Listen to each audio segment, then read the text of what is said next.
21세기 민족일보 TV 뉴스 브리핑입니다. 오늘은 총 7편의 뉴스를 준비했습니다. 1월 17일 첫 번째 소식입니다.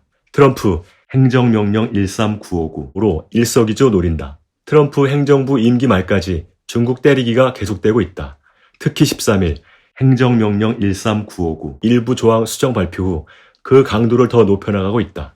행정명령 13959는 지난해 11월 트럼프가 서명하면서 발효됐다. 이 행정명령에 따르면 중공산당과 관련한 모든 거래가 금지되며 위반 시 강력한 처벌이 따르게 된다. 처벌 조항으로 벌금과 징역에 자산몰수까지 할 수 있도록 강력한 조치를 취했다. 지난해 발효된 명령을 2개월 만에 수정한 것은 그 구속력을 더 확장하고자 하는 속내다. 13일 행정명령 13959호 일부 조항 수정 발표와 동시에 폼페오 국무장관을 비롯한 트럼프 행정부가 연일 중국을 때리는 것은 우연이 아니다. 실제 오바마 행정부는 친중 외교 정책을 펼쳤고 그 앞장에 바이든이 있었다. 처벌 조항까지 담고 있는 강력한 행정명령으로 인해 중국과 밀접히 연결된 민주당과 바이든 측이 곤경에 빠졌다는 소식이 잇따르고 있다. 트럼프에게 중국 때리기는 곧 바이든 때리기이다.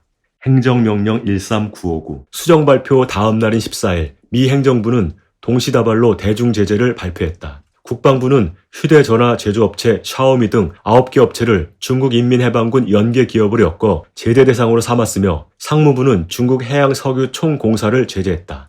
상무부가 중국 해양석유총공사를 제재한 이유는 이 회사가 중국이 남중국해에서 다른 나라들을 위협하는 것을 돕는다는 것을 근거로 내세웠다. 로스 미 상무부 장관은 성명을 통해 남중국해에서의 중국의 무모하고 적대적인 행위들과 군 현대화에 필요한 민감한 지식 재산권과 기술을 얻기 위한 중국의 공세적인 노력이 미국과 국제사회 안보의 위협이라고 주장했다. 국무부는 홍콩 보안법 시행과 관련해 홍콩과 중국 관리들을 제재했다. 프레드릭 채 홍콩 경찰 국가안보국장, 제난 시용 홍콩 안보처장 등 6명이 포함됐다. 이들은 중국 정부와 홍콩이 보안법을 이용해 홍콩 내 민주화 세력을 탄압한다고 주장했다.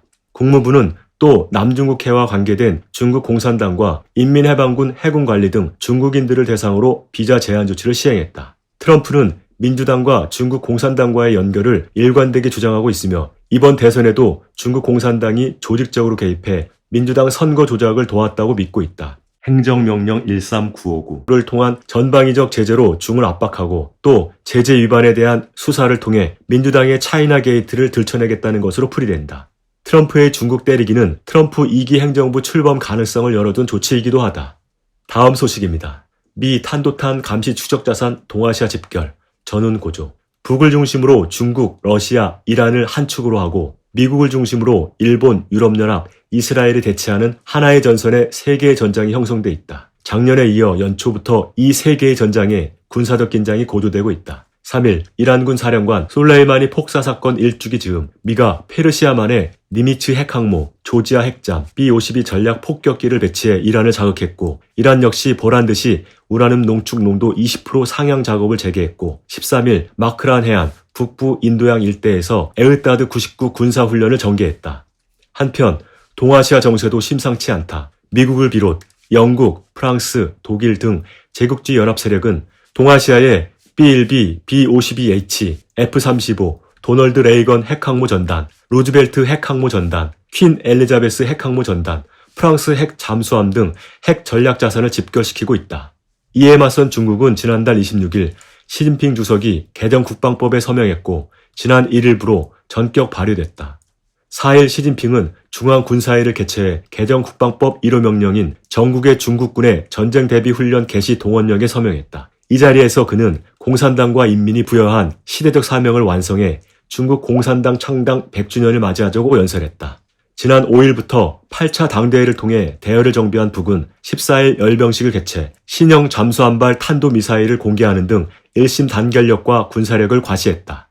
이러한 때 미국의 탄도탄 감시 추적 자산이 서태평양 일대에 집결하고 있다는 소식이다. 적외선 센서, 광학 카메라, 첨단 통신 설비를 갖추고 탄도미사일 발사 징후와 궤적을 추적하는 코브라 볼과 광범위한 공중의 목표물을 스캔하고 기만체와 탄두를 구별하는 데 능한 하워드 로렌젠이 이미 작전 중인 가운데 해상 기반 X밴드 레이더가 동아시아를 향해 기동 중이다. 이 레이더는 4,700km 거리에서 야구공 크기 표적을 추적할 수 있는 성능을 지녔다. SBX-1로 부르는 이 탄도탄 감시 추적 자산은 작년 말 미 서부 해안을 떠나 현재 하와이 남쪽 해상을 지나 시속 4노트로 이동하고 있다. 군 전문가는 탄도탄 감시 추적 3종 세트가 한꺼번에 집결하는 것은 매우 이례적인 일이라며 향후 군사적 긴장이 더 고조될 것으로 내다봤다.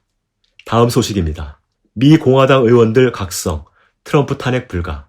13일 미 연방 하원에서 트럼프 대통령에 대한 탄핵 소추안이 가결되며 사상 초유의 두 번째 탄핵 절차가 진행되고 있으나 실제 탄핵은 불가능할 것이라는 전망이 지배적이다. 이런 가운데 미 공화당 의원들이 모처럼 만에 목소리를 높이고 있다. 대다수 공화당 의원들은 대통령에게 적절한 항변 기회조차 주지 않았고 국민들이 절차에 대해 신뢰할 만한 설명 과정도 없었다며 분통을 터뜨렸다. 공화당 소속 짐 오던 의원은 이것은 더 이상 탄핵이 아니라 사람을 제거하는 것이라고 성토했다. 대선 부정선거 전국에서 이름만 공화당원이라는 의미의 리노라는 신조어가 유행했는데 그 대표격인 맥코널 공화당 상원 원내대표 역시 트럼프 임기 중 탄핵할 가능성은 없다고 잘라 말했다. 한편 연방 하원 초선 의원인 마조리 테일러 그린 의원은 14일, 21일 바이든에 대한 탄핵안을 제출할 것이라고 밝혔다. 그는 바이든이 부통령 재임 시절 권한을 남용해 사익을 추구했다고 주장하며 헌터 노트북 자료를 증거로 제시하겠다고 밝혔다. 트럼프의 대선 불복 행보가 이어지는 가운데 부정선거 증거 자료가 넘쳐나면서 트럼프 행보에 힘이 실리고 있다. 임기 마감이 코앞인데도 트럼프 지지율이 더 높아졌다. 공화당 의원들이 각성하며 성남 민심에 불을 붙이고 있다. 다음 소식입니다. 트럼프 오바마 게이트 등급 해제 명령. 트럼프 행정부가 임기 종료를 얼마 남기지 않고 인도 태평양 전략 문서 등 각종 기밀 해제를 이어가는 가운데 이번에는 오바마 게이트 등급 해제를 명령했다는 소식이 전해져 화제를 모으고 있다. 탐사보도 전문 매체 프로젝트 베리타스의 제임스 오키프는 13일 예고문을 통해 트럼프 대통령이 조만간 엄청난 규모의 기밀 문서를 해제할 것이라며 여기에는 상상하지 못했던 엄청난 것들이 들어있다고 전했다. 오바마 게이트에는 2016년 대선 당시 오바마 정권이 트럼프 선거 캠프를 도청한 사건이나 트럼프가 곤혹을 치른 러시아 게이트가 오바마에 의해 계획된 것이라는 내용들이 담겼을 것으로 예견됐다. 나아가 지금 미국을 떠들썩하게 하는 아동 성범죄 관련 내용이 폭로되는 것 아니냐는 추측도 조심스레 제기되고 있다.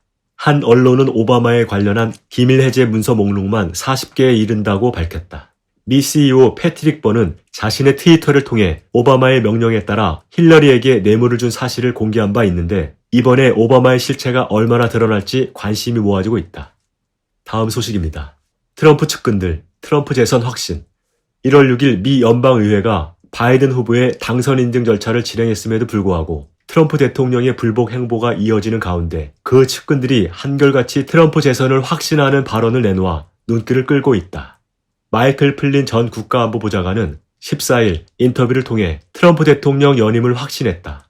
덧붙여 그는 민주당 바이든 측은 도미니언 알고리즘을 건드렸다면서 11월 3일 대선은 외세 개입에 의한 사기 선거라고 주장했다. 연일 SNS를 통해 민주당 고위급 인사들의 불법 행위에 대한 폭로를 이어가고 있는 린 우드 변호사 역시 일관되게 2기 트럼프 행정부 출범을 주장하고 있다. 그는 트럼프 재선은 100%이며 바이든을 비롯한 부정선거 주범들은 감옥에 갈 것이라고 목소리를 높이고 있다. 자수성가형 성공한 CEO로 알려진 패트릭 번은 14일 SNS를 통해 트럼프, 플린 장군, 파월 변호사, 군 정보요원들과 백악관에서 만났다면서 그 만남에 대해서는 20일 이후 알려줄 수 있다고 썼다. 그는 16일 새벽 트럼프는 미국의 다음 대통령으로 남아있을 것이다. 이건 그의 운명이다 라며 의미심장한 메시지를 남기며 관심을 불러일으켰다. 트럼프의 향후 행보가 더 주목되는 이유다. 다음 소식입니다. 워싱턴 DC 긴장감 고조, 부정선거 진상규명 요구. 17일 예정된 바이든 민주당 대통령 후보의 취임식이 연기됐다. 미 정치 전문 매체 플리티코에 따르면 17일 진행하려고 했던 리허설을 안전상의 이유로 연기했다고 밝혔다. FBI는 20일 즈음 미 50개 주 주도와 워싱턴 DC에서 무장 시위가 벌어질 수 있다고 이미 경고한 바 있다. 이에 트럼프 대통령은 11일부터 오늘 24일까지 워싱턴 DC를 비롯 주요 지역에 비상사태를 선포하고 국토안보부와 연방재난관리청 등의 기관이 나서서 지원할 것을 지시한 상황이다. 주 방위군 사무국은 이번 주말까지 1만 명의 주 방위군을 워싱턴 DC에 투입하고 필요할 경우 병력을 1만 5천 명까지 늘릴 계획이라고 밝혔다. 방위군 병력 투입과 관계없이 부정선거 진상규명을 요구하는 대중들의 기세는 사그라들 기미가 없다.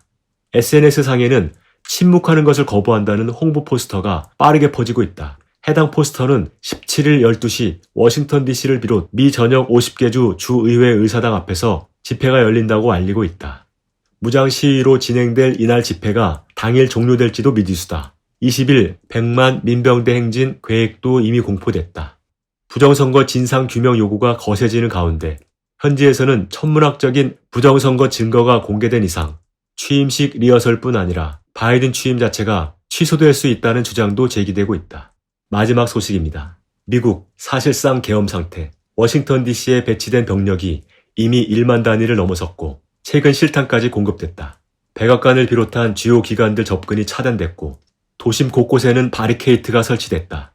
지하철은 백악관 주변역을 무정차 통과하고 있는 실정이다.